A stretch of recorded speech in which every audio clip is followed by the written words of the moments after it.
नमस्कार विद्यार्थी मित्रांनो, welcome back to the online classes conducted by Sanskar foundation centre.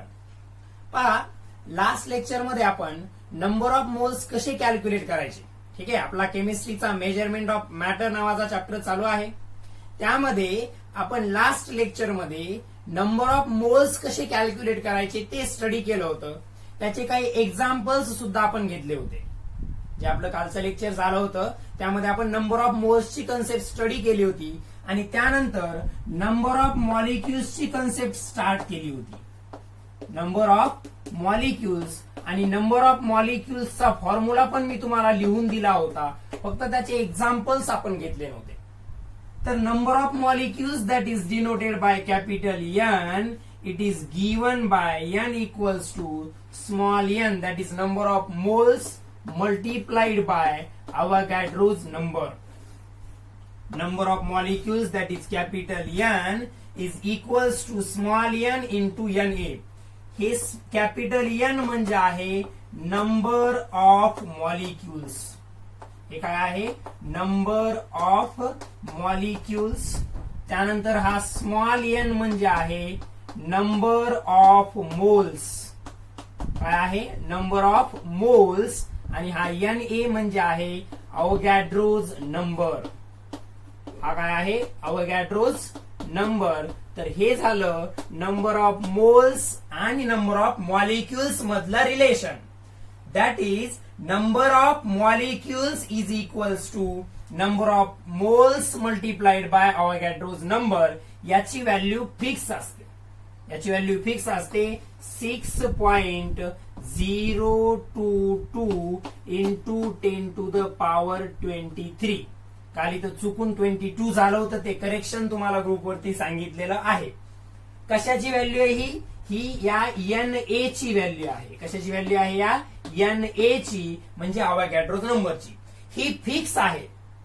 तुम्हाला वॉटरचे नंबर ऑफ मॉलिक्युल्स काढायचे असो किंवा कार्बन डायऑक्साइडचे, सल्फ्युरिक ऍसिडचे, सोडियम क्लोराईडचे, कशाचेही नंबर ऑफ मॉलिक्युल्स कॅल्क्युलेट करायचे असतील, कशाचेही नंबर ऑफ मॉलिक्युल्स कॅल्क्युलेट करायचे असतील तरी सुद्धा तुम्हाला अवोगॅड्रोज नंबरची value 6.022 into 10 to the power 23 ही फिक्स हीच घ्यायची आहे.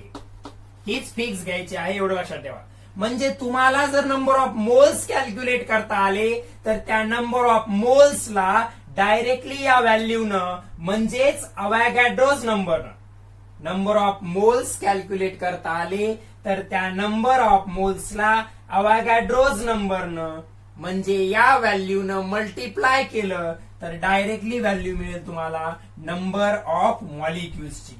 कशाची व्हॅल्यू मिळेल? नंबर ऑफ मॉलिक्युल्सची. ठीक आहे. सो हे आपण ऑलरेडी पाहिलं होतं. याचं एक एक्झाम्पल आपण आजच्या लेक्चरमध्ये घेऊयात आणि त्याच्यानंतर आपण आपला पुढचा पार्ट जो आहे व्हॅलन्सीचा पार्ट तो त्या ठिकाणी कंटिन्यू करणार आहोत. ओके.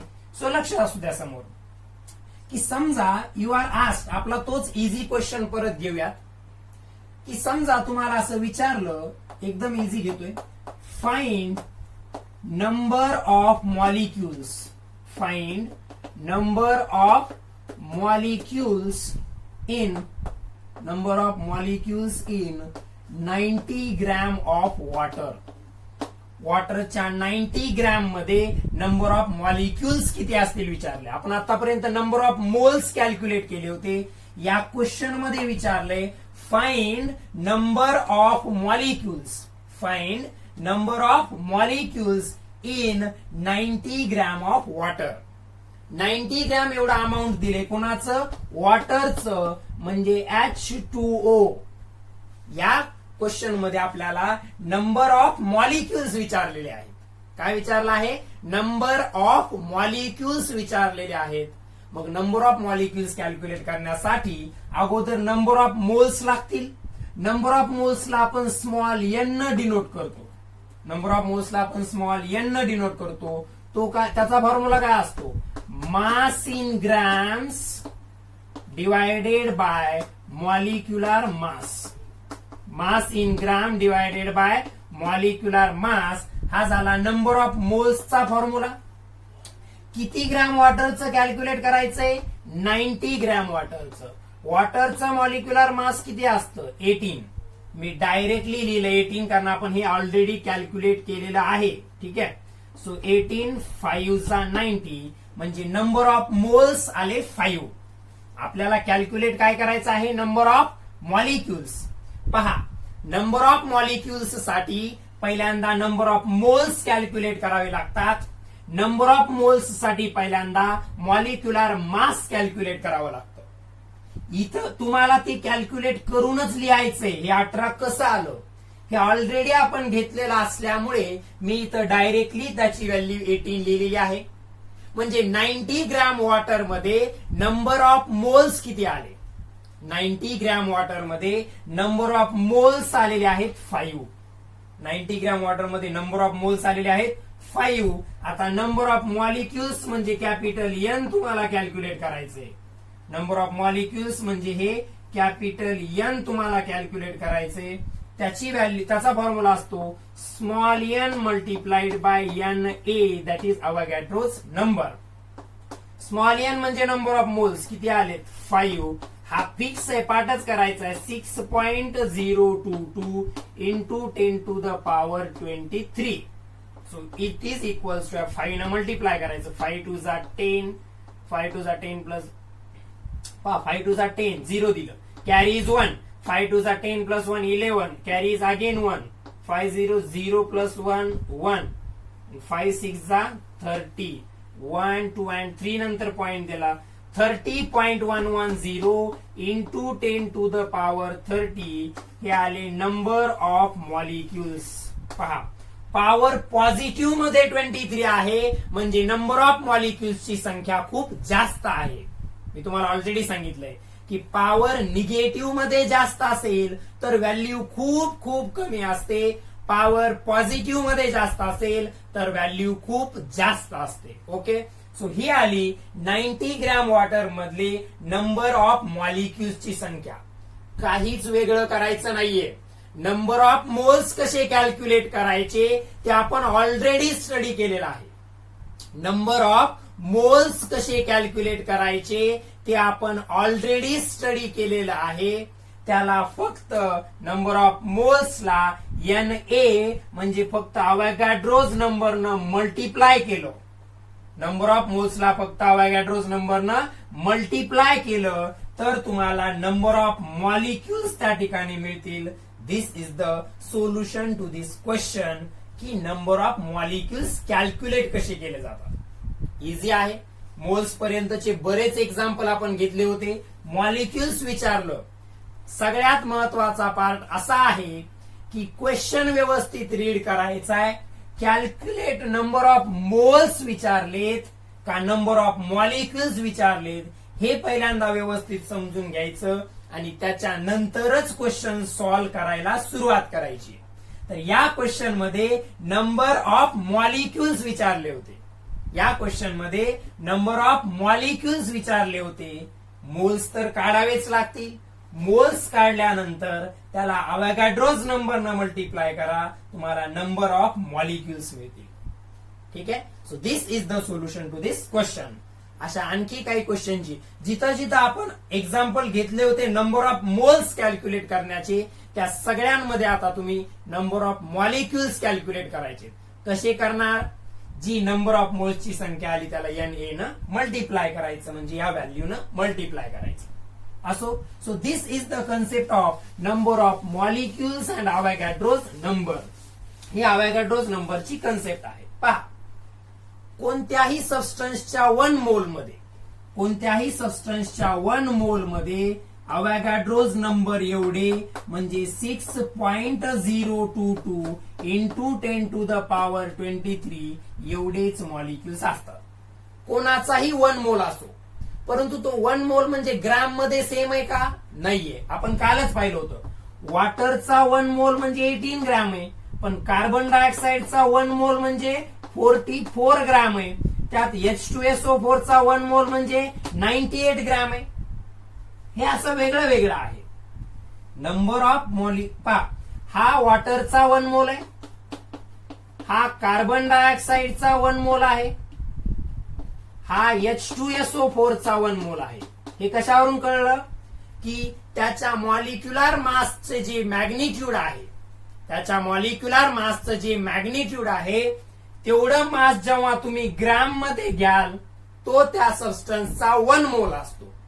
म्हणजे ग्रॅम्स मध्ये सगळ्या सबस्टन्सचा 1 मोल वेगळा वेगळा असेल, परंतु सगळ्यांच्या 1 मोल मध्ये मॉलिक्युल्स मात्र सेम असणार आहेत. सगळ्यांच्या 1 मोल मध्ये मॉलिक्युल्स मात्र सेम असणार आहेत. व्यवस्थित लक्षात घ्या. सगळ्यांचा 1 मोल, सगळ्या वेगवेगळ्या सबस्टन्सेसचा 1 मोल म्हणजे ग्रॅम्स मध्ये असलेला अमाऊंट वेगळं वेगळं आहे. सगळ्या सबस्टन्सेसचा, वेगवेगळ्या सबस्टन्सेसचा 1 मोल म्हणजे ग्रॅम्स मधलं अमाऊंट जरी वेगळं वेगळं असेल तरी एक गोष्ट लक्षात घ्या, सगळ्यांच्या 1 मोल मध्ये मॉलिक्युल्सची संख्या मात्र सेम आहे आणि ती एवढी आहे.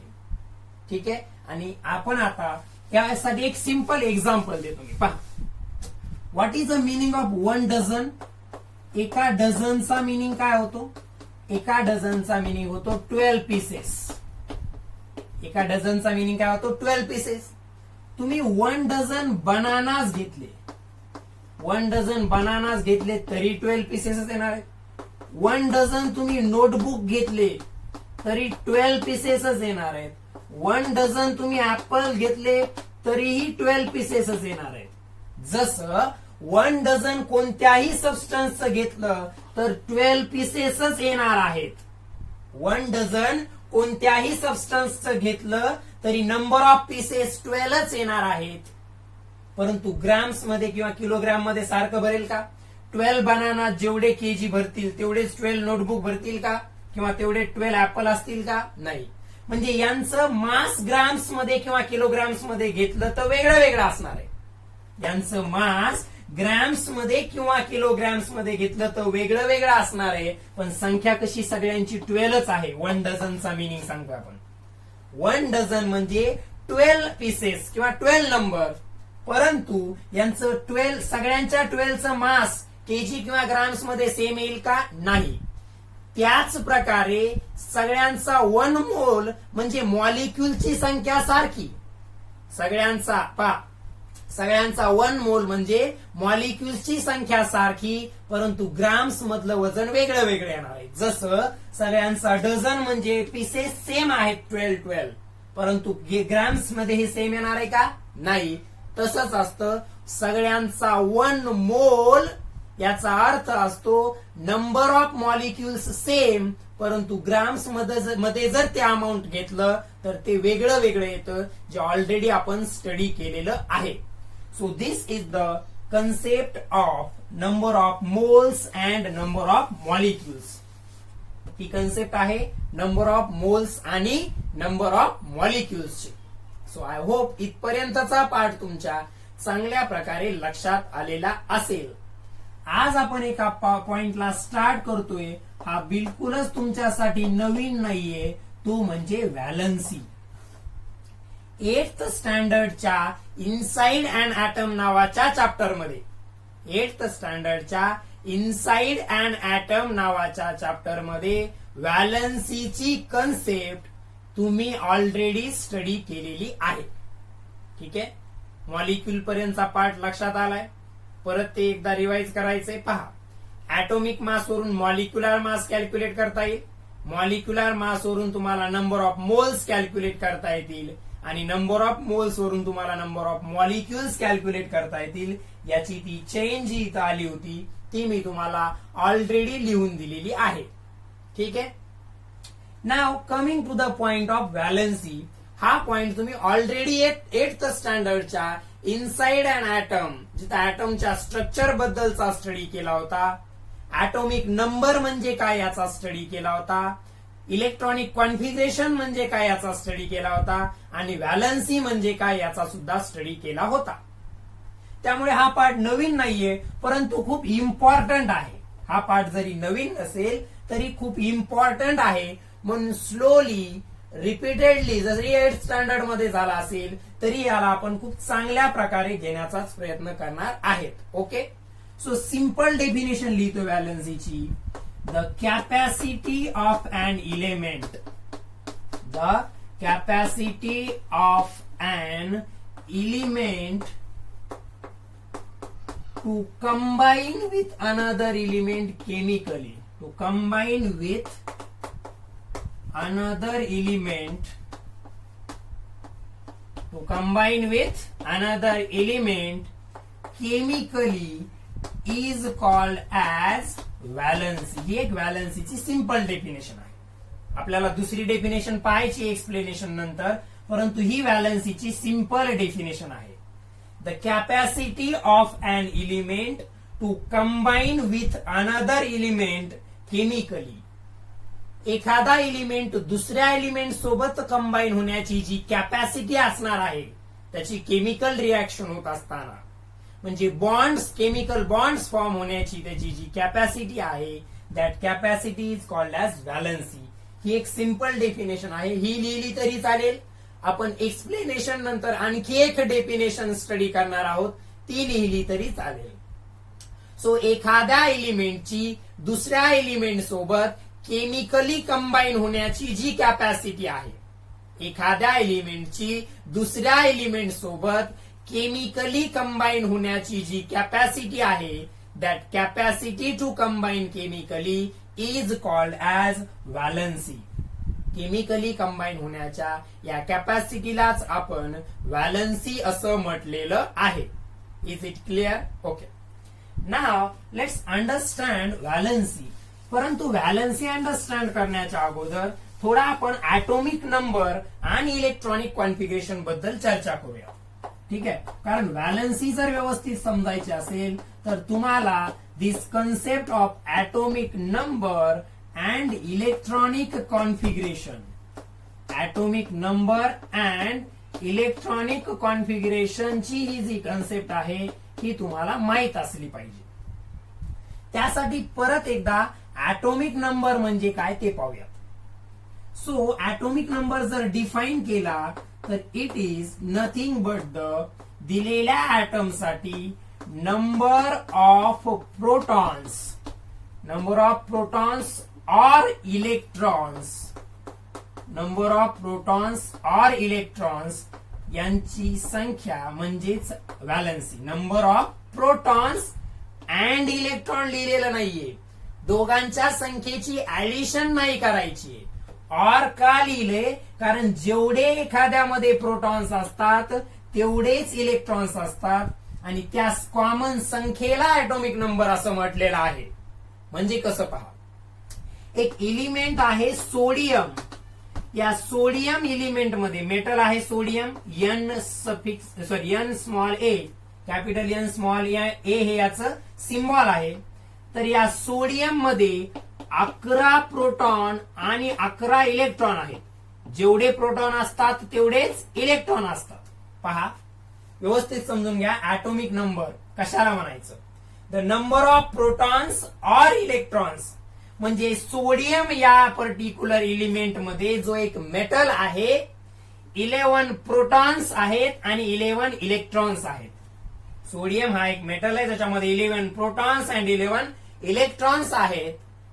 तर याचा अर्थ ऍटॉमिक नंबर 11 आहे. 22 घ्यायचा नाहीये दोघांची ऍडिशन करून.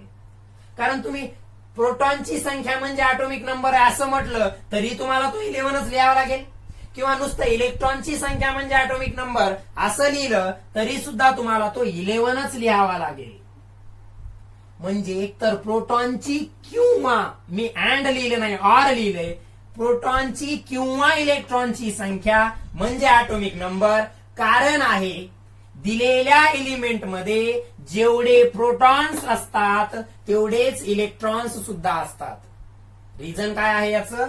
दिलेल्या एलिमेंट मध्ये जेवढे प्रोटॉन्स असतात तेवढेच इलेक्ट्रॉन्स असतात आणि त्यांच्यापैकी कोणाची संख्या घेतली तर ती सेम आहे आणि ती संख्या म्हणजे त्या ऍटमचा ऍटॉमिक नंबर असतो. हे लक्षात आलंय सगळ्यांच्या? So this is the concept of atomic number, that is number of protons or electrons. म्हणजे सोडियमचं एक्झाम्पल मी घेतलं, याच्यामध्ये 11 प्रोटॉन आणि 11 इलेक्ट्रॉन्स आहेत. याचा अर्थ दोघाला ऍड करून याचा ऍटॉमिक नंबर 22 घ्यायचा नाही, तर याचा ऍटॉमिक नंबर 11 आहे. ठीक आहे. So now let's study the electronic configuration. Electronic configuration म्हणजे काय असतं पहा. ऍटमचं स्ट्रक्चर बद्दल तुम्ही 8th मध्ये स्टडी केलाय, त्याचबरोबर मी या चॅप्टर मध्ये सुद्धा तुम्हाला शिकवलंय. या पर्टिक्युलरली याच्यामध्ये प्रोटॉन्स आणि न्यूट्रॉन्स असतात, याला न्यूक्लियस म्हटलं जातं. याच्यामध्ये हा जो ऍटमचा सेंट्रल पार्ट असतो याला याला न्यूक्लियस म्हटलं जातं. ऍटमचा हा जो सेंट्रल पार्ट आहे, this part is known as a nucleus. आणि न्यूक्लियस मध्ये प्रोटॉन्स आणि न्यूट्रॉन्स असतात. न्यूक्लियसच्या भोवती अशा प्रकारचे ऑर्बिट्स असतात आणि या ऑर्बिट मध्ये इलेक्ट्रॉन्स रिव्हॉल्व होत असतात. या ऑर्बिट्स मध्ये इलेक्ट्रॉन रिव्हॉल्व होत असतात. हे फर्स्ट ऑर्बिट, हे सेकंड ऑर्बिट, हे थर्ड ऑर्बिट. याला के म्हणतो आपण, याला एल, एम, असंच फोर्थ असेल तर एन, अशा प्रकारे. फर्स्ट ऑर्बिटला आपण के, सेकंडला एल, थर्डला एम, अशा प्रकारे नावं देतो. हे सुद्धा तुम्ही 8th स्टँडर्ड मध्ये स्टडी केलेलं आहे. आता जे एक्झाम्पल घेतलं होतं सोडियमचं, हा समजा सोडियमचा ऍटम आहे. हा कशाचा ऍटम आहे? सोडियमचा ऍटम आहे. आणि या सोडियमच्या ऍटम मध्ये आपल्याला माहिती आहे आता की किती इलेक्ट्रॉन्स आहेत? 11 इलेक्ट्रॉन्स आहेत. किती इलेक्ट्रॉन्स आहेत? 11. आणि तेवढेच प्रोटॉन्स त्याच्या न्यूक्लियस मध्ये आहेत. सोडियम आहे म्हणजे आता थोडं न्यूट्रॉनला बाजूला ठेवा. याच्यामध्ये 11 प्रोटॉन्स आहेत. सोडियमचा हा ऍटम आहे, याच्यामध्ये 11 प्रोटॉन्स आहेत आणि 11 न्यूट्रॉन्स सुद्धा आहेत. 11 इलेक्ट्रॉन्स सुद्धा आहेत. न्यूक्लियस जे आहे, न्यूक्लियस हा सेंट्रल पार्ट आहे. न्यूक्लियस मध्ये प्रोटॉन्स आणि न्यूट्रॉन्स असतील. आपण सध्या फक्त प्रोटॉन्स वरती लक्ष द्यायचं आहे. 11 प्रोटॉन्स आहेत. 11 प्रोटॉन्स आहेत म्हणजे इलेक्ट्रॉन्स सुद्धा 11 आहेत, म्हणजे याचा ऍटॉमिक नंबर सुद्धा 11 आहे. आताच एक्झाम्पल घेतलं होतं. आता इलेक्ट्रॉनिक कॉन्फिगरेशन घेताना आपण कसं घेत असतो ते लक्षात घ्या की पर्टिक्युलरली या 11 पैकी जी फर्स्ट जी ऑर्बिट आहे, या फर्स्ट ऑर्बिट मध्ये जी इलेक्ट्रॉनची संख्या मॅक्झिमम असू शकते ती 2 ले असणार आहे. किती असणार आहे? 2. फर्स्ट ऑर्बिट मध्ये इलेक्ट्रॉनची संख्या 2. सेकंड मध्ये 8. पहा, हे फिक्स आहे. आता हेच घ्यायचं. फर्स्ट मध्ये किती इलेक्ट्रॉन घ्यायचे? 2. टोटल पैकी फर्स्ट मध्ये 2 आले, सेकंड मध्ये 8 असणार आहे. तो कोणत्याही इलिमेंटचा असू द्या, कोणत्याही इलिमेंटचं इलेक्ट्रॉनिक कॉन्फिगरेशन लिहिताना त्याचे पहिल्यांदा टोटल नंबर ऑफ इलेक्ट्रॉन्स किती आहेत ते पाहायचं. ते कसं लक्षात येईल आपल्याला की त्याच्यामध्ये टोटल नंबर ऑफ इलेक्ट्रॉन्स किती आहेत? तर टोटल नंबर ऑफ इलेक्ट्रॉनची संख्या ही त्याच्या ऍटॉमिक नंबर एवढी असते. मग यासाठी तुम्हाला काय करावं लागेल? तर कमीत कमी पहिल्या 20 जे आहेत सुरुवातीचे 20 ऍटॉमिक नंबर असलेल्या पहिल्या 20 एलिमेंटचे तरी ऍटॉमिक नंबर 5च असले पाहिजे. मग तो ऍटॉमिक नंबर म्हणजेच त्याच्यामध्ये असलेल्या इलेक्ट्रॉनची संख्या असेल. तो ऍटॉमिक नंबर म्हणजेच त्याच्यामध्ये असलेल्या इलेक्ट्रॉनची संख्या असेल. मग सोडियम हा या सोडियमचा ऍटॉमिक नंबर 11 आहे. याचा अर्थ याच्या न्यूक्लियसमध्ये 11 प्रोटॉन्स आहेत आणि न्यूक्लियसच्या भोवती 11च इलेक्ट्रॉन रिव्हॉल्व होत आहेत. पण कसे? टोटल पैकी पहिल्या ऑर्बिटमध्ये रिव्हॉल्व होणाऱ्या इलेक्ट्रॉनची संख्या असते 2. हे कसं येतं हे तुम्ही 8th स्टँडर्ड मध्ये ऑलरेडी स्टडी केलेलं आहे. सेकंड मध्ये इलेक्ट्रॉनची संख्या असते 8. 1 2 3 4 5 6 7 8. पहा, 11 पैकी हे 2 पहिल्या ऑर्बिट मधले, 8 दुसऱ्या ऑर्बिट मधले किती झाले? 10 ऑलरेडी झाले. किती झाले? 10. 11 पैकी 10 या 2 ऑर्बिट मध्ये, म्हणजे शिल्लक राहिला एकच इलेक्ट्रॉन जो ह्या थर्ड ऑर्बिट मध्ये असणार आहे. सो अशा प्रकारे जे कोणत्या ऑर्बिट मध्ये किती इलेक्ट्रॉन्स असतील हे जेव्हा आपण लिहितो त्याला म्हणायचं इलेक्ट्रॉनिक कॉन्फिगरेशन. त्याला म्हणायचं इलेक्ट्रॉनिक कॉन्फिगरेशन असं त्याला म्हटल्या जातं. पहा, कशावरून कळलं मला की सोडियम मध्ये 11 इलेक्ट्रॉन्स असणार आहेत? त्याचा ऍटॉमिक नंबर मला पाठ होता तो 11. आणि ऍटॉमिक नंबर जेवढा असतो तेवढेच प्रोटॉन न्यूक्लियस मध्ये आणि तेवढेच इलेक्ट्रॉन त्याच्या भोवती रिव्हॉल्व होत असतं. परंतु ते रिव्हॉल्व होताना काय करायचंय? लक्षात ठेवायचा हा क्रम. फर्स्ट ऑर्बिट मध्ये इलेक्ट्रॉन्स असणार आहेत 2. सेकंड ऑर्बिट मध्ये इलेक्ट्रॉन्स असणार आहेत 8. आणि उरलेले थर्ड मध्ये, समजा थर्ड मध्ये सुद्धा 8च्या पुढे चालले तर 8च घ्यायचे, त्याच्यानंतर उरलेले फोर्थ मध्ये जातील. पहा, पहिल्यामध्ये इलेक्ट्रॉन किती पकडायचे? 2, दुसऱ्यामध्ये 8, तिसऱ्यात सुद्धा मॅक्झिमम 8, उरलेले चौथ्यामध्ये. याच्या पुढे आपल्याला इथं सध्या जायची आवश्यकता नाहीये. मग आता तुम्हाला प्रश्न पडेल की दुसऱ्यात मी पहिल्यात 2 म्हटलं होतं, ते 2 मी इथं घेतले, दुसऱ्यात 8 म्हटलं होतं घेतले, पण तिसऱ्यात 1च घेतलाय. कारण 11च इलेक्ट्रॉन आहेत, पहिल्यात 2, दुसऱ्यात 8 गेल्यानंतर 1च शिल्लक राहिला होता. ही मॅक्झिमम कॅपॅसिटी आहे. इथं जी दिलेली आहे ही मॅक्झिमम कॅपॅसिटी आहे, म्हणजे याच्यापेक्षा कमी असाय घेऊ शकता तुम्ही. त्या दिलेल्या ऍटॉमिक नंबर नुसार तुम्हाला याच्यापेक्षा कमी घेता येतील, परंतु याच्यापेक्षा जास्त नाही. कमीचा अर्थ इथं तुम्ही 7 घेऊन इथं 9 पण घेऊ शकत नाही. असं करायचं नाहीये. मॅक्झिमम कॅपॅसिटी लक्षात ठेवा. मॅक्झिममचा अर्थ असतो जास्तीत जास्त. समजून घ्या व्यवस्थित. पहिल्यात मॅक्झिमम 2, दुसऱ्यात मॅक्झिमम 8, तिसऱ्यामध्ये सुद्धा मॅक्झिमम 8. अशा प्रकारे त्याला डिवाइड करायचे. आणखी काही एक्झाम्पल्स घेऊयात. मी आता ऍटमचं स्ट्रक्चर ड्रॉ नाही करत आहे. माझ्याकडे एक एलिमेंट आहे कॅल्शियम. पहा, हे सगळं येण्यासाठी पहिले 20 ऍटॉमिक नंबर असलेले एलिमेंट्स, त्यांचे नाव आणि त्यांचे ऍटॉमिक नंबर पाठच असले पाहिजे. आता या कॅल्शियमचा ऍटॉमिक नंबर 20 आहे. कॅल्शियमचा ऍटॉमिक नंबर काय आहे? 20 आहे. याचा अर्थ कॅल्शियम मध्ये इलेक्ट्रॉन्सची संख्या किती आहे? 20. कॅल्शियम मध्ये इलेक्ट्रॉनची संख्या किती आहे? 20. मग डिवाइड कसं करायचं? पहिल्या ऑर्बिट मध्ये 2, दुसऱ्यामध्ये 8, किती झाले? 10. आणखीन 10 शिल्लक आहेत. पहा, पहिल्यामध्ये 2, दुसऱ्यामध्ये 8, 8 आणि 2 किती झाले? 10. टोटल किती आहेत? 20. आणखी 10 शिल्लक आहेत. पण लगेच तिसऱ्यामध्ये तुम्ही 10 लिहू शकत नाही. तिसऱ्यात मॅक्झिमम किती लिहू शकता? 8. म्हणजे परत 8 आले. आता किती झाले? 2 आणि 8, 10 आणि 8, 18. 20 पैकी 18 झाले. जे 2 शिल्लक राहिले ते चौथ्या ऑर्बिटमध्ये लिहायचे. जे 2 शिल्लक राहिले ते फोर्थ ऑर्बिटमध्ये लिहायचे. अशा प्रकारे इलेक्ट्रॉनिक कॉन्फिगरेशन लिहायचं असतं. यासाठी तुम्हाला हे लक्षात पाहिजे, पहिल्यामध्ये मॅक्झिमम 2 लिहायचे, दुसऱ्या ऑर्बिटसाठी मॅक्झिमम 8 लिहायचे, तिसऱ्या ऑर्बिटसाठी सुद्धा मॅक्झिमम 8 लिहायचे आहेत, आणि उरलेले चौथ्यामध्ये. त्याच्या पुढे आपल्याला जायचं नाहीये. 9th स्टँडर्ड मध्ये तरी त्याची आवश्यकता नाहीये. इथपर्यंतचा पार्ट जर लक्षात आला असेल तर आता आपण व्हॅलन्सीवरती डिस्कस करणार आहोत. ठीक आहे. आणखी 2 एक्झाम्पल मी तुम्हाला कम्पॅरिझन साठी देतोय. आपलं सोडियमचं होतं 11, याचं इलेक्ट्रॉनिक कॉन्फिगरेशन 281 होतं. त्यानंतर आता पर्टिक्युलरली आपण एक लिहिला होता कॅल्शियम, त्याचा 20 होता, याचं इलेक्ट्रॉनिक कॉन्फिगरेशन होतं 2881. आता एक लिहितोय मी, आणखीन काही लिहितोय एलिमेंट एक्झाम्पल्स म्हणून लिहितोय बोर्डवरती. त्याचा काय उपयोग होणार आहे ते तुमच्या लक्षात येईल.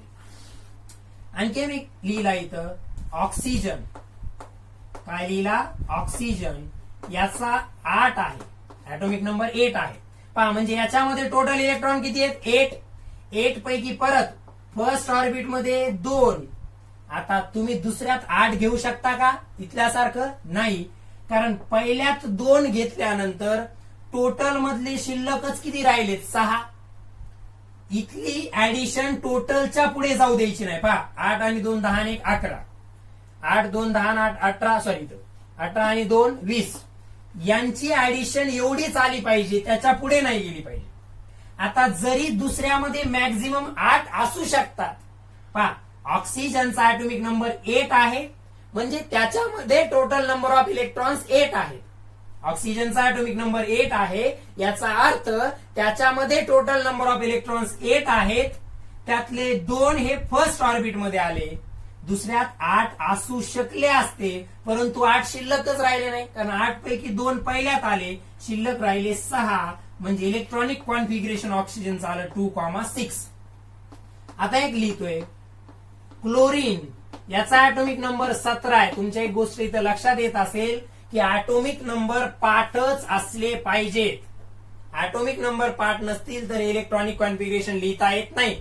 परत 17ला डिवाइड कसं करायचं, पहिल्या ऑर्बिटमध्ये 2, किती शिल्लक राहिले, 17 मधून 2 गेल्यानंतर 15, 15 पैकी दुसऱ्यात किती असू शकतात, 8, किती झाले आता टोटल, 8 आणि 2 10, मोजच राहायचं. पहा टोटल 17 आहे, पहिल्या ऑर्बिटमध्ये 2 आले, दुसऱ्यात मॅक्झिमम तुम्ही उरलेले लगेच 15 घेऊ शकत नाही, कारण दुसऱ्यात मॅक्झिमम किती असू शकतात, 8. मग 2 आणि 8 10 झाले, 17 मधले 10 पहिल्या 2 ऑर्बिटमध्ये आले, आता उरले किती, 7. तिसऱ्यात जास्तीत जास्त किती असू शकतात, 8, म्हणजे 7 असू शकतात, त्याच्यापेक्षा जास्त नसावे, म्हणजे इलेक्ट्रॉनिक कॉन्फिगरेशन आलं 287. 287 मॅक्झिमम कॅपॅसिटी पेक्षा शिल्लक कमी राहिले तरी चालतील, कारण इथं 17च इलेक्ट्रॉन आहेत, पहिल्यात 2 दुसऱ्यात 8 आले, तिसऱ्याची कॅपॅसिटी 8 आहे, पण शिल्लकच किती आहेत, 7, म्हणून इथं 7च आले. लक्षात येतं हे. So this is the electronic configuration of chlorine. आता एक आहे पर्टिक्युलरली कार्बन.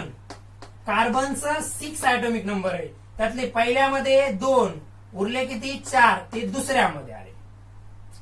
अशा प्रकारे मी मुद्दाम काही एक्झाम्पल्स त्या ठिकाणी लिहित आहे, जेणेकरून ते तुमच्या लक्षात येईल. आता एक सिंपल एक्झाम्पल, हायड्रोजन ज्याचा ऍटॉमिक नंबर 1च आहे, त्याचा इलेक्ट्रॉनिक कॉन्फिगरेशन 1 एवढंच आहे, एकच इलेक्ट्रॉन आहे, तो पहिल्या ऑर्बिटमध्ये राहील.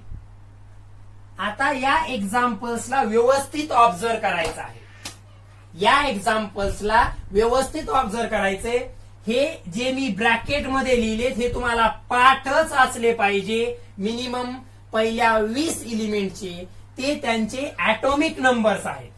ब्रॅकेटमध्ये लिहिलेले हे त्यांचे ऍटॉमिक नंबर्स आहेत. मग हे ऍटॉमिक नंबरवरून इलेक्ट्रॉनिक कॉन्फिगरेशन कसं लिहिलं, इथं ऍटॉमिक नंबरचा अर्थ असतो number of protons or electrons. याचा ऍटॉमिक नंबर 11 आहे, याचा अर्थ याच्यामध्ये 11 इलेक्ट्रॉन्स आहेत. ते डिवाइड कसे होतात, म्हणजे वेगवेगळ्या ऑर्बिटमध्ये किती किती इलेक्ट्रॉन्स असतात, तर पहिल्यात मॅक्झिमम 2 असतात, दुसऱ्यात मॅक्झिमम 8, 10 झाले, शिल्लक राहिलेला तिसऱ्यात लिहिला. इथं पहा 20 आहेत, पहिल्यात मॅक्झिमम 2च असू शकतात, दुसऱ्यात 8, तिसऱ्यात 8, शिल्लक राहिलेले 2 आता चौथ्यामध्ये गेले. इथं सगळे इलेक्ट्रॉन किती ऑर्बिटमध्ये मिळून आहेत, 3, इथं 4, इथं 2, इथं 1च. हे किती ऑर्बिट्स असणार आहेत हे इलेक्ट्रॉनच्या संख्येवरून ठरेल. किती ऑर्बिट्स असणार आहेत हे इलेक्ट्रॉनच्या संख्येवरून ठरेल. आता थोडं आपल्याला जे व्हॅलन्सी स्टडी करायचे, व्हॅलन्सीचा संबंध येतो या सगळ्यात शेवटच्या ऑर्बिटमध्ये असलेल्या इलेक्ट्रॉनशी. व्हॅलन्सीचा संबंध येतो या सगळ्यात शेवटच्या ऑर्बिटमध्ये असलेल्या इलेक्ट्रॉनशी. सगळ्यात शेवटच्या ऑर्बिटला आपण आउटर मोस्ट ऑर्बिट असं म्हणत असतो. सगळ्यात शेवटच्या ऑर्बिटला आपण आउटर मोस्ट ऑर्बिट म्हणतो. म्हणजे सोडियमच्या आउटर मोस्ट ऑर्बिटमध्ये 1 इलेक्ट्रॉन आहे, कॅल्शियमच्या आउटर मोस्ट ऑर्बिटमध्ये 2 इलेक्ट्रॉन आहेत, ऑक्सिजनच्या आउटर मोस्ट ऑर्बिटमध्ये 6 इलेक्ट्रॉन्स आहेत, क्लोरीनच्या आउटर मोस्ट ऑर्बिटमध्ये 7 इलेक्ट्रॉन आहेत, कार्बनच्या आउटर मोस्ट ऑर्बिटमध्ये 4 इलेक्ट्रॉन्स आहेत, हायड्रोजनच्या आउटर मोस्ट ऑर्बिटमध्ये 1 इलेक्ट्रॉन आहे. त्याचं एकच ऑर्बिट आहे. हे लक्षात आलं असेल तर आता पुढचा पॉइंट लक्षात घ्या. तुम्ही already metals and non metals जे स्टडी केलं होतं 8th स्टँडर्ड मध्ये, त्यात सुद्धा हा झालेला असेल की ज्यांच्या आउटर मोस्ट ऑर्बिटमध्ये 1 किंवा 2 किंवा 3, हे व्यवस्थित फॉर एक्झाम्पल म्हणून हे लिहून घ्यायचं आहे. इलेक्ट्रॉनिक कॉन्फिगरेशन ऍटॉमिक नंबरवरून कसं काढलं. आता पहा या इलेक्ट्रॉनिक कॉन्फिगरेशन वरून कसं ठरवायचं की तो मेटल आहे का नॉन मेटल आहे. पहा, ज्यांच्या आउटर मोस्ट ऑर्बिटमध्ये 1 किंवा 2 किंवा 3 यांच्यापैकी इलेक्ट्रॉन्स असतील तर ते मेटल्स असणार आहेत. 1 किंवा 2 किंवा 3 यांच्यापैकी इलेक्ट्रॉन्सची संख्या असेल आउटर मोस्ट ऑर्बिटमध्ये तर तो मेटल आहे. फॉर एक्झाम्पल सोडियमचं इलेक्ट्रॉनिक कॉन्फिगरेशन, त्याचा ऍटॉमिक नंबर 11, 281. त्यानंतर पर्टिक्युलरली एक मॅग्नेशियमचा ऍटॉमिक नंबर 12, इलेक्ट्रॉनिक कॉन्फिगरेशन 12चं डिव्हिजन कसं होईल, पहिल्यात 2, 8, 2. पहा पहिल्यात मॅक्झिमम 2 असू शकतात, दुसऱ्यात 8, टोटल 10 झाले, 12 मधले 10 गेल्यानंतर शिल्लक राहिलेले 2 तिसऱ्यामध्ये. आणि अॅल्युमिनियम याचा ॲटॉमिक नंबर 13 आहे. सो हे 283 येईल. आता लिहिलेलं एक्झाम्पल कॅल्शियम ॲटॉमिक नंबर 20 आहे. 2882 हे याचं इलेक्ट्रॉनिक कॉन्फिगरेशन आहे. बोर्डवरती मी हे जे एक्झाम्पल्स या ठिकाणी लिहिलेले आहेत या सगळ्यांना व्यवस्थित ऑब्झर्व करा. बोर्डवरती मी हे जे एक्झाम्पल्स लिहिलेले आहेत या सगळ्यांच्या आउटर मोस्ट ऑर्बिट मधल्या इलेक्ट्रॉन्सला व्यवस्थित ऑब्झर्व करायचं आहे. जे आउटर मोस्ट ऑर्बिट मध्ये असलेल्या इलेक्ट्रॉन्सला व्हॅलन्स इलेक्ट्रॉन्स म्हणतात. आणखी मी डायरेक्टली व्हॅलन्सी म्हणजे काय ते सांगितलेलं नाहीये. आउटर मोस्ट ऑर्बिट मध्ये असलेल्या इलेक्ट्रॉन्सला व्हॅलन्स इलेक्ट्रॉन्स म्हणतात. आणि ज्यांच्या व्हॅलन्स इलेक्ट्रॉनची संख्या पहा, याच्यात व्हॅलन्स इलेक्ट्रॉन एकच आहे, याच्यात व्हॅलन्स इलेक्ट्रॉन 2 आहेत, याच्यात व्हॅलन्स इलेक्ट्रॉन 3 आहेत, परत याच्यात व्हॅलन्स इलेक्ट्रॉन 2 आहेत. ज्यांच्यामध्ये व्हॅलन्स इलेक्ट्रॉनची संख्या 1 किंवा 2 किंवा 3 अशा प्रकारची असते त्या सगळ्यांना आपण मेटल्स असं म्हणत असतो. त्या सगळ्यांना आपण काय म्हणत असतो? मेटल्स असं म्हणत असतो. मी इथं बरेच एक्झाम्पल लिहितोय. व्हॅलन्सी समजून सांगताना मी मेटलचं एकच लिहिणार आहे, नॉन मेटलचं एकच लिहिणार आहे. सो व्यवस्थित समजून घ्या. म्हणजे ज्यांच्या काय करायचं, ऍटॉमिक नंबरवरून त्यांचं अशा प्रकारे इलेक्ट्रॉनिक कॉन्फिगरेशन लिहायचं. ऍटॉमिक नंबरवरून त्यांचं अशा प्रकारे इलेक्ट्रॉनिक कॉन्फिगरेशन लिहायचं. आणि इलेक्ट्रॉनिक कॉन्फिगरेशन लिहिल्यानंतर जर आउटर मोस्ट ऑर्बिट मध्ये इलेक्ट्रॉनची संख्या 1 किंवा 2 किंवा 3 जर आली, 1 किंवा 2 किंवा 3 जर आली तर समजायचं आहे की ते मेटल्स आहेत. म्हणजे हे मी जे बोर्डवरती लिहिले हे सगळे कशाचे एक्झाम्पल्स आहेत? हे सगळे मेटल्सचे एक्झाम्पल्स आहेत. हे सगळे कशाचे एक्झाम्पल्स आहेत? मेटल्सचे. ठीक आहे, यांना व्यवस्थित नोट डाऊन करून द्या. आता पाहायचं आहे non metals. So particularly non metals मध्ये काय असतं पहा, ज्यांच्या आउटर मोस्ट ऑर्बिट मध्ये इलेक्ट्रॉनची संख्या 5 किंवा 6 किंवा 7 असेल ते नॉन मेटल असतील. या चॅप्टर मध्ये पर्टिक्युलरली पहा, मॅक्झिमम इलेक्ट्रॉन्स एकतर आउटर मोस्ट ऑर्बिट मध्ये 1, 2, 3, 4, 5, 6, 7, 8 यांच्यापैकी काय असू शकतात? मॅक्झिमम किती असणार आहेत? 8. त्यापैकी पहा, म्हणजे काही एलिमेंटच्या आउटर मोस्ट ऑर्बिट मध्ये एकच इलेक्ट्रॉन असेल, काही मध्ये 2 असतील, काही मध्ये 3 असतील, काही मध्ये 4, असं 8 पर्यंत असू शकतं. त्यातलं पहिलं आपण पाहिलं ज्यांच्यामध्ये 1 किंवा 2 किंवा 3 इलेक्ट्रॉन्स असतील. एक असणारे सुद्धा मेटल्स, 2 असणारे सुद्धा मेटल्स आणि आउटर मोस्ट ऑर्बिट मध्ये 3 इलेक्ट्रॉन्स असणारे सुद्धा मेटल्सच आहेत. आता 5, 6, 7 वाले नॉन मेटल्स आहेत. फॉर एक्झाम्पल पहा, oxygen atomic number is 8. So electronic configuration काय आलं? 2,6. पहिल्या ऑर्बिट मध्ये 2, 8 मधून 2 गेल्यानंतर शिल्लक राहिलेले 6 दुसऱ्या ऑर्बिट मध्ये. अशाच प्रकारे वेगवेगळे क्लोरीनचं एक्झाम्पल जे आताच घेतलं होतं त्याचा ऍटॉमिक नंबर 17 आहे. पहा, पहिल्या 20 एलिमेंटचे नावं ऍटॉमिक नंबर पाठ नसतील तर मी आज सांगत आहे ते काहीच लक्षात येणार नाही. क्लोरीनचा ऍटॉमिक नंबर 17 आहे. इलेक्ट्रॉनिक कॉन्फिगरेशन पहिल्यामध्ये 2, दुसऱ्यात 8, उरलेले 7 तिसऱ्यामध्ये. लक्षात येतं हे सगळ्यांच्या? So this is the chlorine. 17 atomic number आहे म्हणजे इलेक्ट्रॉन 17 आहेत. डिवाइड कसे झाले? पहिल्यात मॅक्झिमम 2 असू शकतात, 2 लिहिले. दुसऱ्यात 8, 10 झाले. 17 मधून 10 गेले, 7 शिल्लक राहिले. 7च्या 7 तिसऱ्यात लिहिलेत, कारण तिसऱ्यात 8 पर्यंत असू शकतात, म्हणजे 7 तर असू शकतात, त्याच्यापेक्षा जास्त नाही घ्यायचे. मग पहा, याच्या आउटर मोस्ट ऑर्बिट मध्ये 6 इलेक्ट्रॉन्स आहेत, याच्या आउटर मोस्ट ऑर्बिट मध्ये 7 इलेक्ट्रॉन्स आहेत. एक एक्झाम्पल घेतो आणखी एक, नायट्रोजन ऍटॉमिक नंबर त्याचा 7 आहे. म्हणजे पहिल्या ऑर्बिटमध्ये 2 इलेक्ट्रॉन, उरले 5 दुसऱ्या ऑर्बिटमध्ये. तर याच्या आउटर मोस्ट ऑर्बिटमध्ये जे शेवटचं येतं, ते दुसरा असो, तिसरा असो किंवा चौथं, जे शेवटचं आहे ते आउटर मोस्ट ऑर्बिट झालं. तर हे तिन्ही एक्झाम्पल्स नॉन मेटलचे आहेत. हे तिन्ही एक्झाम्पल्स कशाचे आहेत? नॉन मेटलचे आहेत. याच्यामध्ये इलेक्ट्रॉनची संख्या 6 आहे, याच्यात 7 आहे, याच्यामध्ये 5 आहे. मग पहा, 1, 2, 3 वाले झाले मेटल्स, 5, 6, 7 वाले झाले नॉन मेटल्स. प्रश्न शिल्लक राहिला ज्यांच्या आउटर मोस्ट ऑर्बिटमध्ये 4 किंवा 8 इलेक्ट्रॉन्स असतील. पहा, ज्यांच्या आउटर मोस्ट ऑर्बिटमध्ये 1, 2, 3 यांच्यापैकी काहीतरी इलेक्ट्रॉन्स असतील ते मेटल्स झाले. ज्यांच्या आउटर मोस्ट ऑर्बिटमध्ये 5, 6, 7 पैकी काहीतरी इलेक्ट्रॉन असतील ते नॉन मेटल्स झाले. आता 4 वाले मेटलॉइड्स आहेत. कार्बनला सोडून द्या, कार्बन मध्ये आउटर मोस्ट मध्ये 4 आहेत, परंतु तो नॉन मेटल आहे. पहा, 4 वाले मेटलॉइड्स असतात, 8 वाले इनर्ट गॅसेस असतात. यांच्याबद्दल जास्त काहीच सांगणार नाही, कारण सध्या आपल्या ते गरजेचं नाहीये. सध्या आपल्या गरजेचं आहे ज्यांच्या आउटर मोस्ट ऑर्बिटमध्ये 1, 2, 3 यांच्यापैकी इलेक्ट्रॉन्स असतात ते मेटल. ज्यांच्या आउटर मोस्ट ऑर्बिटमध्ये 5, 6, 7 पैकी इलेक्ट्रॉन्स असतात ते नॉन मेटल्स.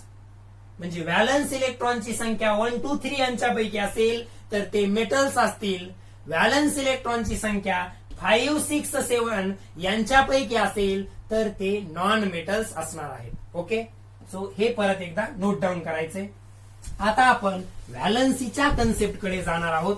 त्या अगोदर मी एक मेटलचं एक्झाम्पल लिहितोय आणि एक नॉन मेटलचं. So this is the magnesium. याचा ऍटॉमिक नंबर 12 आहे. इलेक्ट्रॉनिक कॉन्फिगरेशन याचं 282 असं आहे. आणि आणखी एक लिहितोय मी क्लोरीन.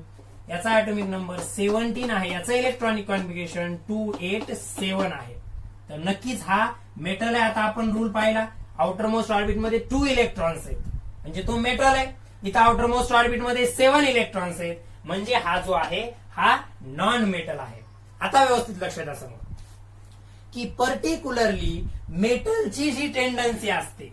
पहा, आता प्रत्येक एलिमेंटची जी पर्टिक्युलरली जी टेंडन्सी असते ती त्याच्या आउटर मोस्ट ऑर्बिटचं ऑक्टेट कम्प्लीट करण्याची असते. प्रत्येक एलिमेंटची टेंडन्सी त्याच्या आउटर मोस्ट ऑर्बिटचं इलेक्ट्रॉनिक कॉन्फिगरेशन त्याच्या आउटर मोस्ट ऑर्बिटचं ऑक्टेट कम्प्लीट करण्याची असते. ऑक्टेटचा अर्थ होतो 8 इलेक्ट्रॉन. म्हणजे प्रत्येक एलिमेंटचा असा प्रयत्न असतो की त्याच्या आउटर मोस्ट ऑर्बिटमध्ये 8 इलेक्ट्रॉन असावेत.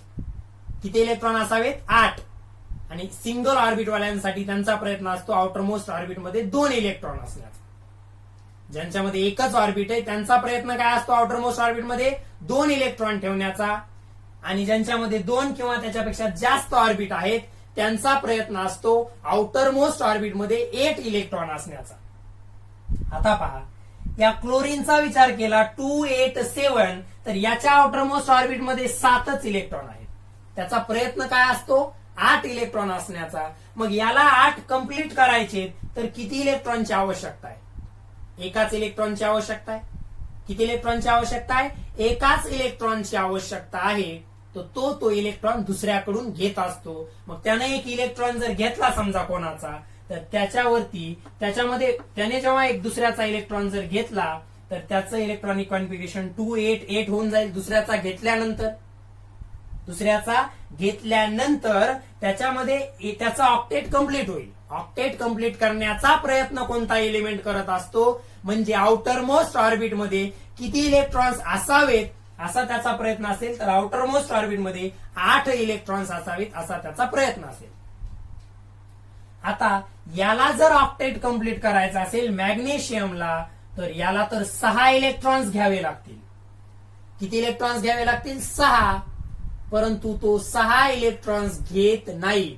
जसं हा 1 इलेक्ट्रॉन घेतो तसं हा 6 इलेक्ट्रॉन घेत नाही. उलट याच्याकडे एक सोपा मार्ग आहे. 6 घेण्याच्या बदल्यात 6 घ्यायचा प्रयत्न सोडा, हा 2 दुसऱ्याला देतो. जेव्हा हे शेवटचे 2 दुसऱ्याला देईल तेव्हा त्याचं हे ऑर्बिट शेवटचं बनेल. जेव्हा शेवटच्यात काही शिल्लकच राहिलं नाही तर आता हे ऑर्बिट त्याचं आउटर मोस्ट ऑर्बिट बनेल आणि त्याचं ऑलरेडी ऑक्टेट कम्प्लीट आहे. पहा, प्रयत्न एलिमेंटचा काय असतो? To complete the octet of outer most orbit. शेवटच्या ऑर्बिटमध्ये 8 इलेक्ट्रॉन असण्याचा त्याचा प्रयत्न असेल. मग ते 2 प्रकारे होतं. मेटल्समध्ये ते इलेक्ट्रॉन दुसऱ्यांना देऊन होतं, नॉन मेटल्समध्ये ते दुसऱ्याचं घेऊन होतं. का? पहा, याला 2 इथं होतं. याचं जर इथंच 8 कंप्लीट करायचे असते, याला जर इथंच 8 कंप्लीट करायचे असते तर दुसऱ्याचे 6 घ्यावे लागले असते. परंतु त्याच्यापेक्षा सोपा मार्ग ते 2 जर दिले तर इथं ऑक्टेट ऑलरेडी कम्प्लीट आहे. आउटर मोस्ट हा बनेल ना सॉरी पहा, हे 2 दिल्यानंतर हा आउटर मोस्ट बनेल. हे 2 इलेक्ट्रॉन दिल्यानंतर डोनेट केल्यानंतर हा आउटर मोस्ट बनेल आणि इथं ऑलरेडी 8 आहेत. म्हणजे ज्यांच्यामध्ये इलेक्ट्रॉन्स 1 किंवा 2 किंवा 3 आहेत, 1 किंवा 2 किंवा 3 आहेत, यांचा प्रयत्न असतो इलेक्ट्रॉन दुसऱ्याला देण्याचा. म्हणजे मेटलची टेंडन्सी आहे टू डोनेट द इलेक्ट्रॉन. मेटलची टेंडन्सी आहे टू डोनेट द इलेक्ट्रॉन आणि नॉन मेटलची टेंडन्सी आहे to gain the electron. Octet complete करण्यासाठी मेटलची टेंडन्सी आहे to donate the electron, non मेटलची आहे टू ऍक्सेप्ट द इलेक्ट्रॉन. परत एकदा एक्झाम्पल्स.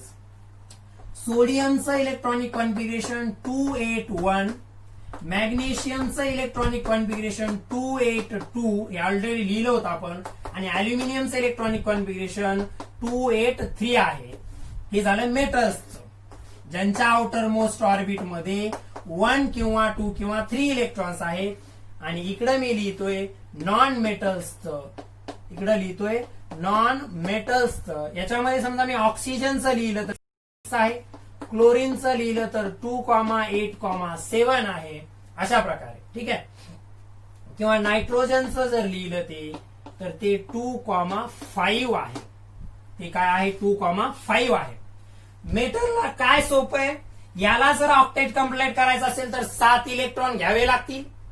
याला जर समजा इथंच ऑक्टेट कंप्लीट करायचं असेल तर 7 इलेक्ट्रॉन्स याला दुसऱ्याकडून घ्यावे लागतील. त्याच्यापेक्षा सोपा मार्ग याच्याकडे आहे, हा 1 इलेक्ट्रॉन देऊन टाकायचा. इथं ऑक्टेट ऑलरेडी कंप्लीट होतं. तसंच याला सुद्धा जर ऑक्टेट कंप्लीट करायचं असेल तर 6 घ्यावे लागतील. त्याच्यापेक्षा सोपा उपाय 2 द्यायचे. याला ऑक्टेट कंप्लीट करायचं असेल तर 5 दुसऱ्याकडून घ्यावे लागतील. त्याच्यापेक्षा सोपा उपाय हे 3 देऊन टाकायचे. लक्षात येते? म्हणजे टेंडन्सी ऑफ मेटल काय आहे, जेव्हा मेटल दुसऱ्या एखाद्या सोबत केमिकली कंबाईन होणार असतो तेव्हा मेटलची टेंडन्सी आहे to donate the electron.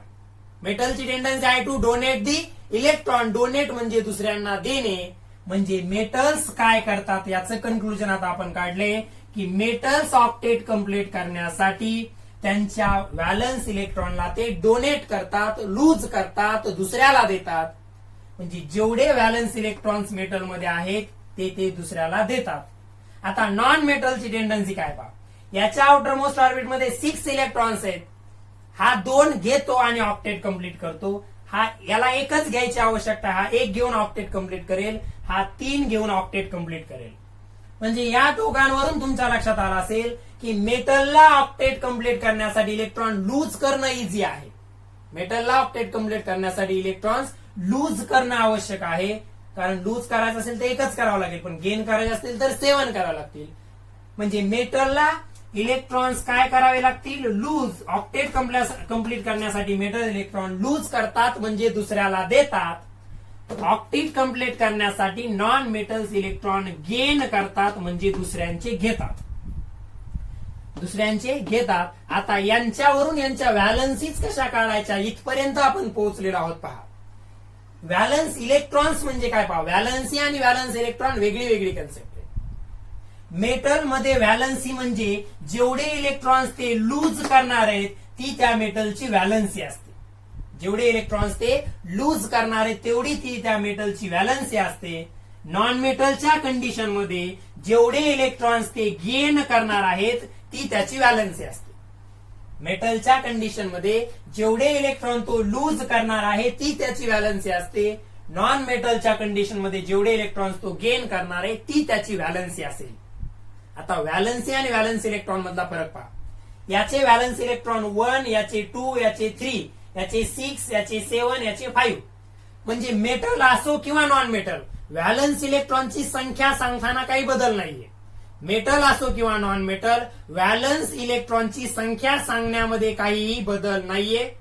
Directly outer most orbit मधल्या इलेक्ट्रॉनची संख्या म्हणजे valence electron.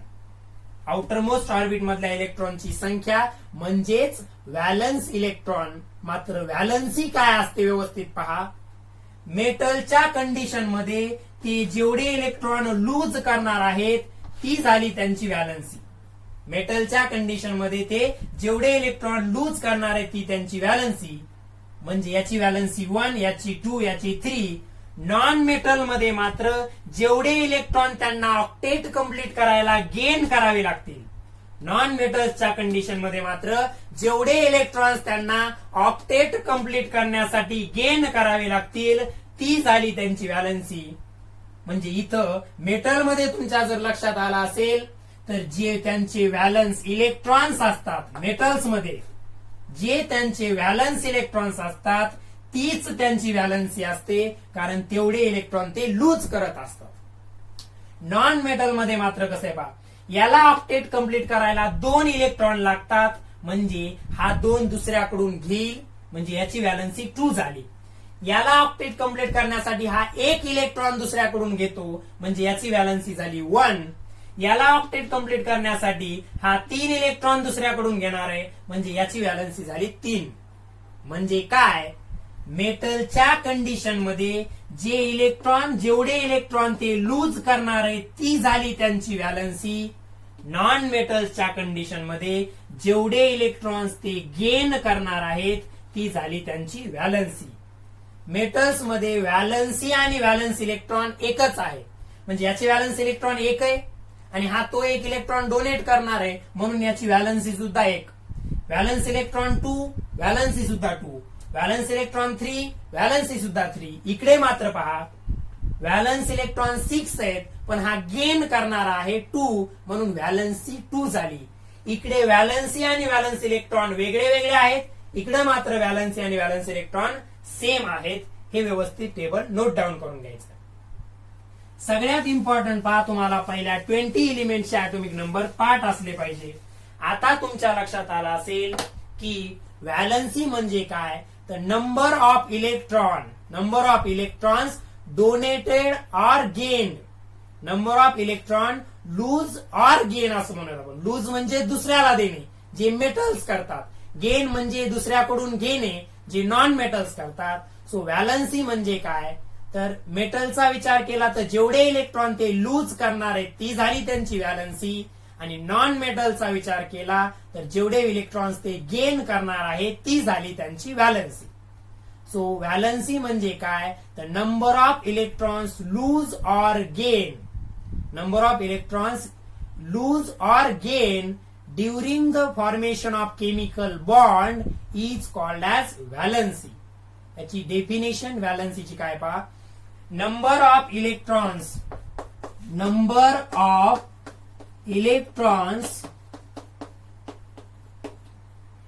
Loose or gain मध्ये लूज म्हणजे देणे, म्हणजे गिव्हन अवे आणि टेकन अप असं म्हणू शकतो आपण. लूज म्हणजे given away. Number of electrons given away म्हणजे लूज करणे, ऑर टेकन अप म्हणजे गेन करणे. लूज अवे कोण करतं, म्हणजे गिव्हन अप कोण करतं, गिव्हन अवे कोण करतं, मेटल्स, आणि टेकन अप घेतं कोण, non metals.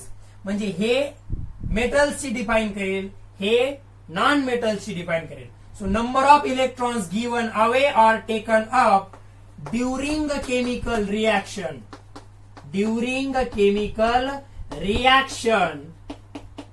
Chemical reaction is called as valency. आता ही झाली व्हॅलन्सीची डिटेल मधली डेफिनेशन. अगोदर दिलेली एकदम सिंपल होती. पहा का करतात, ऑक्टेट कंप्लीट करण्यासाठी. म्हणजे कोणताही एलिमेंट जो असतो त्याचा प्रयत्न असतो की आउटर मोस्ट ऑर्बिट मध्ये 8 इलेक्ट्रॉन असण्याचा. मग मेटल त्यासाठी काय करतं, इलेक्ट्रॉन देतं given away. Non metals electron घेतात. तर ही जी number of electrons given away किंवा टेकन अप जे असतात during chemical reaction, that is called as valency. पहा 8th स्टँडर्डला झालेला पार्ट होता. 9th मध्ये एवढं हे डिटेलमध्ये घ्यायची गरज नव्हती, कारण त्यांच्यामध्ये बुक जे तुमचं आहे त्या बुक तयार करणाऱ्यांच्या मध्ये हे तुम्ही 8th मध्ये ऑलरेडी स्टडी केलेलं आहे. परंतु तरी सुद्धा तुम्हाला ते जर लक्षात नसतं तर हे समजणं अवघड गेलं असतं. म्हणून 8th स्टँडर्डचाच व्हॅलन्सीचा पार्ट त्याच्यात 9thचा ऍड करून आपण त्या ठिकाणी डिटेलमध्ये घेतलेला आहे. तर हे लेक्चर एवढं इम्पॉर्टंट आहे हे परत पहा, काही डाऊट्स असतील तर विचारा. आणि सगळ्यात महत्वाचं, हे सगळं समजण्यासाठी तुम्हाला दिलेल्या एलिमेंटचा ऍटॉमिक नंबर माहित असणं आवश्यक असतं. हे मी ऑलरेडी तुम्हाला सांगितलेलं आहे. सो आजचं लेक्चर आपण इथंच कन्क्लूड करतोय. आज फक्त आपण त्याच्या दिलेल्या ऍटॉमिक नंबरवरून त्याचं इलेक्ट्रॉनिक कॉन्फिगरेशन कसं लिहायचं, व्हॅलन्स इलेक्ट्रॉन म्हणजे काय आणि व्हॅलन्सी म्हणजे काय हे पाहिलेलं आहे. तो केमिकल बॉन्ड कसे फॉर्म करतो, त्यामध्ये कॅटायन्स अनायन्स हा पार्ट बाकी आहे. तो आपण उद्याच्या म्हणजेच्या चॅप्टरच्या लास्ट लेक्चरमध्ये पाहणार आहोत.